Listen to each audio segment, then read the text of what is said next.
Assalamualaikum warahmatullahi wabarakatuh, teman-teman. Nah, kita masuk ya ke video yang kedua, yaitu tentang valuation of accounts receivable. Nah, ini kemarin saya bahas sedikit tentang penilaian piutang kemarin ya. Jadi penilaian piutang ini eh, ada 3 klasifikasi. Bagaimana klasifikasi, kemudian net realizable value-nya, piutang tak tertagih, dan penjualan kredit yang meningkatkan piutang tak tertagih. Atau juga nanti akan kita lihat di sini ada metode hmm, nah, um, pelanggan mungkin dia ini ya, ada situasi di mana mungkin dia tidak bisa membayar utang yang sudah mereka ya utang yang mereka buat, dan mungkin itu piutang untuk kita ya. Bisa jadi pelanggan itu mengalami apa ya, dalam performa perusahaan ini tidak baik sehingga mereka mengalami penurunan pendapatan penjualan. Nah, hal itu juga berlaku kepada individu yang mungkin ada dalam situasi yang mereka tidak bekerja lagi, begitu ya. Kemudian mungkin ada sakit sehingga banyak sekali yang harus mereka bayarkan. Nah, mmm, dalam hal ini perusahaan itu dia akan mencatat kerugian kredit ya sebagai debit dari beban piutang tak tertagih. Jadi piutang ini hal-hal yang kayak gitu yang apa ya, situasi-situasi yang dialami oleh perusahaan atau perorangan itu yang mengakibatkan eee, adanya piutang tak tertagih terhadap suatu perusahaan gitu kan ya.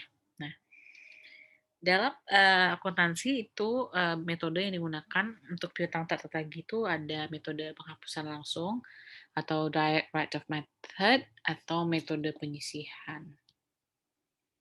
ya. Nah, untuk penghapusan langsung ini sebenarnya ya ini ya, bisa dikatakan bahwa ketika perusahaan dia menentukan nih, apa nih akun untuk, piutang tak tertagih. Ya perusahaan itu dia berarti membebankan kerugiannya kepada beban piutang tak tertagih nih, gitu kan. Nah, oke misalnya ada, saya lihat saya contohnya ya. Nah, misalnya ada nih perusahaan begitu ya, mmm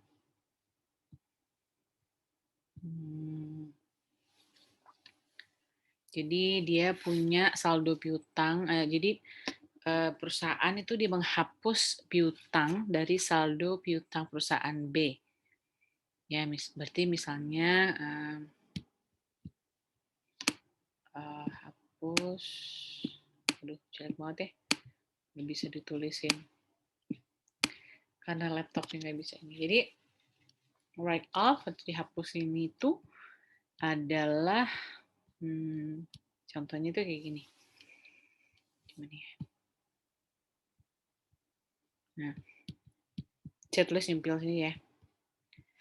Nah, berarti misalnya ada perusahaan, dia ingin menghapus piutang dari perusahaan A mau hapus piutang perusahaan B misalnya gitu. Jadi, berarti dia akan mencatat adanya di sini beban piutang tak tertagih gitu ya. Nah, gitu. Jadi beban piutang tak tertagih yang berapa, kemudian ada nih misalnya piutangnya siapa yang tadinya dia udah simpan, dia udah catat di debit, misalnya piutang perusahaan B kan. Nah, ini yang contohnya dia menghapus piutang. Jadi dia mencatat penghapusan piutang dari perusahaan B. Ya. Nah, kemudian beban piutang tak tertagih ini tuh dia hanya melihatkan kerugian aktual dari piutang tak tertagih ya. Jadi perusahaan itu dia melaporkan piutang sebesar jumlah brutonya. Nah, banyak ya, maksudnya perdebatan begitu ya dalam metode akuntansi piutang tak tertagih ini gitu. Ada juga yang merasa bahwa oh itu apa ya, hal yang sesuai dengan fakta, bukan estimasi. Nah, jadi metode ini tuh diasumsikan bahwa piutang yang baik itu dihasilkan dari setiap penjualan, ya, dan bahwa peristiwa yang menyebabkan piutang itu menjadi tidak dapat ditagih dan mungkin tidak tidak ya dari sudut pandang praktek ya, sebenarnya sederhana sih. Jadi dia mudah juga diterapkan. Tapi metode penghapusan langsung ini tuh punya kekurangan. Jadi dibilangkan di sini dia metode itu dia tidak bisa menyamakan biaya dengan pendapatan pada periode yang bersangkutan. Jadi dia juga tidak membuat piutang dalam laporan posisi keuangan, gitu kan ya. Akhirnya penggunaan metode penghapusan itu tidak dianggap itu tidak tepat. Hmm. Nah, kemudian kedua itu metode penyisihan. Nah, kalau penyisihan ini itu lebih disebut dengan allowance method, ya. Jadi allowance method ini merupakan estimasi piutang tak tertagihnya di akhir periode. Jadi metode ini dia menawarkan kondisi yang matching nih ya, apa yang nanti sesuai dengan laporan laba rugi. Kemudian juga nanti estimasi dari persentase penjualan gitu ya, kemudian estimasi dari piutang. Nah, kemudian dia juga dijamin bahwa piutang perusahaan itu dicatat pada laporan posisi keuangannya itu sebesar nilai realisasi kasnya. Apa ini maksud dengan nilai realisasi kas? Ya, kalau nilai realisasi kas berarti jumlah neto yang diharapkan itu bisa diterima oleh perusahaan dalam bentuk tunai, gitu ya. Nah, nilai itu tuh nggak termasuk tuh jumlah yang diperkirakan oleh perusahaan yang misalnya dia memperkirakan nih tidak tertagihnya berapa persen gitu ya. Nah, berarti dengan adanya metode ini tuh dia mengurangi piutang dalam laporan posisi keuangan sebesar yang sudah ditargetkan atau diestimasi tadi nih yang bakal tak tertagih itu kira-kira berapa. Kalau misalnya dalam IFRS itu metode penyisiannya itu untuk laporan keuangan ketika nilai piutang tak tertagihnya itu cukup material ya. Jadi cukup material berarti cukup banyak nilainya. Ya, jadi kita akan lihat.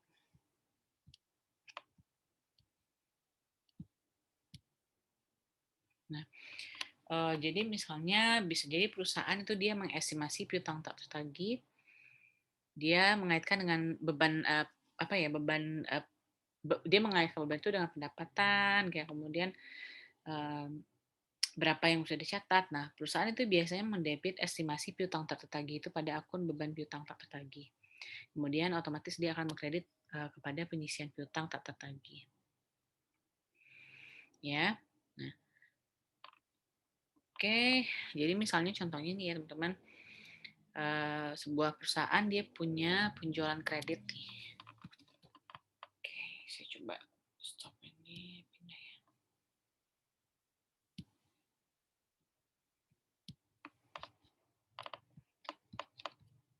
Jadi ini sebuah perusahaan ya. Nah, dia memiliki penjualan kredit, ya, kemudian biasanya dia mungkin dia segini ya. Tahun 2000 berapa nih?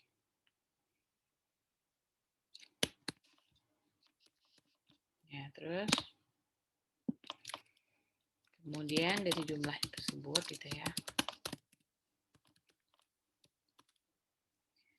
ada senilai 150.000.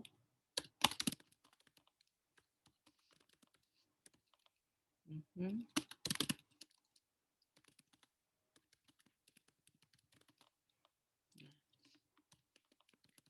Kemudian dalam hal ini manajer kredit memperkirakan bahwa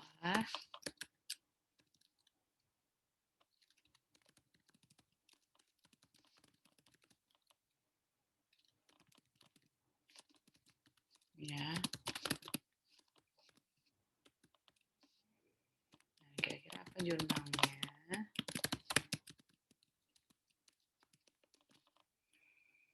Berarti dalam hal ini itu kan dia sudah memperkirakan tuh, berarti kita masukkan kepada beban piutang tak tertagih senilai 10.000. Kemudian di kreditnya adalah penyisihan.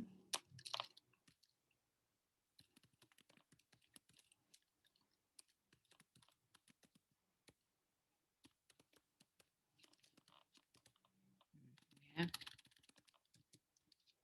gitu. Jadi ini dia mencatat estimasi untuk piutang tak tertagih ya teman-teman ya.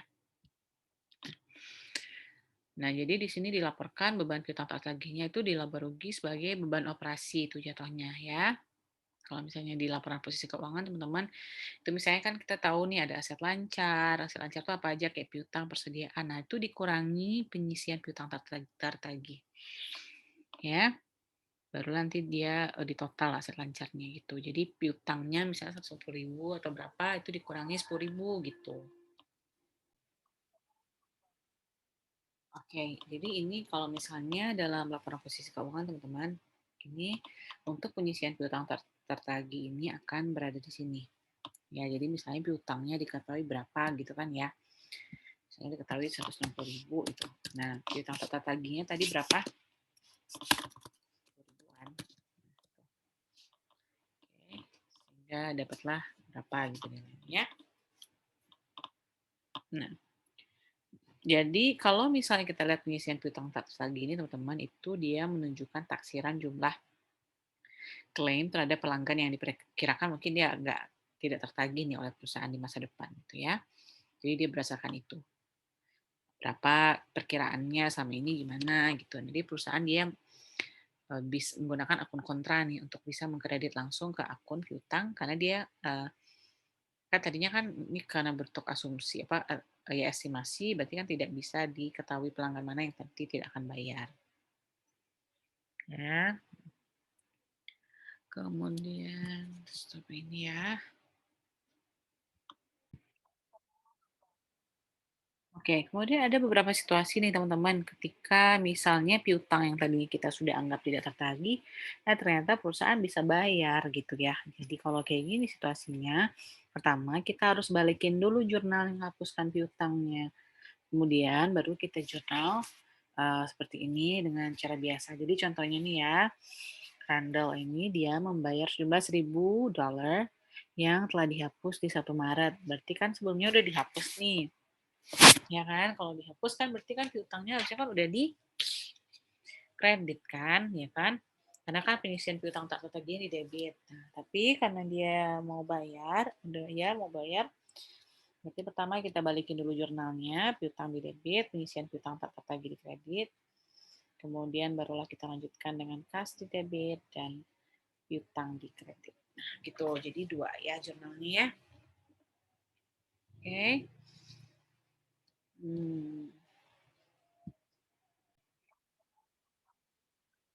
Nah, kemudian apa sih sebenarnya yang digunakan untuk menjadi basis dalam metode penyisian ini gitu ya? Jadi pertama itu bisa berdasarkan persentase penjualan, yang kedua ya persentase penjualan kita lihat dulu. Ya, berarti persentase penjualan kita perusahaan melihat berdasarkan pengalaman masa lalu ya. Kemudian biaya piutang tak tagihnya berhubungan dengan akun penjualan, kemudian saldo yang ada pada rekening penyisihannya. Nah, kita lihat di sini. Sebelumnya di sini ya teman-teman. Nah, jadi sales itu beban piutang tak tertagih, jadi hubungan kepada laporan laba ruginya ya. Kalau piutang, presentasi piutang ini nanti kaitannya dengan penyisian piutang tak tertagih atau allowance for doubtful account. Oke. Okay. Sorry ya, ini kelewatnya banyak banget. Ntar. Ya, terus lanjut ya teman-teman. Why is it stopping?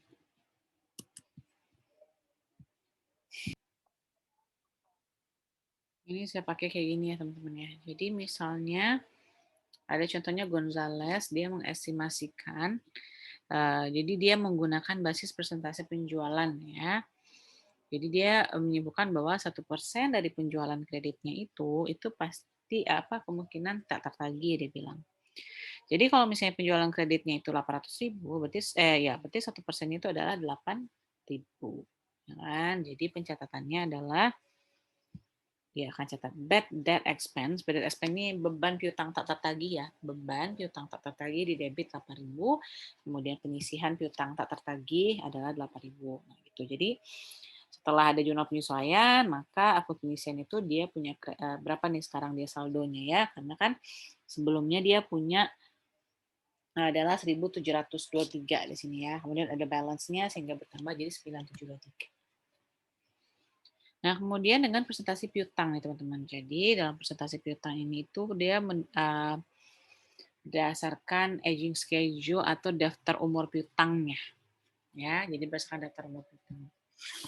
Nah ini, jadi ini adalah nama customer-nya, kemudian dia punya saldo 98.000. Nah ini adalah umur piutang yang di bawah 60 hari ya kan, nih yang lebih gitu kan. Nah kemudian dia setelah itu dia jumlahkan ya, di mana nih yang di bawah 60 hari berarti itu cuma segini 460 gitu kan.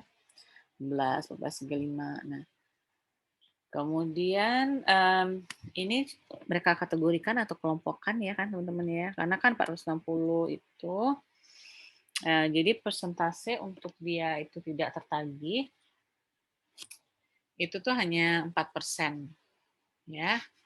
Kemudian untuk berikutnya itu dia 15% ya. Kemudian untuk berikutnya 14.000. Nah, ini estimasinya ya teman-teman ya.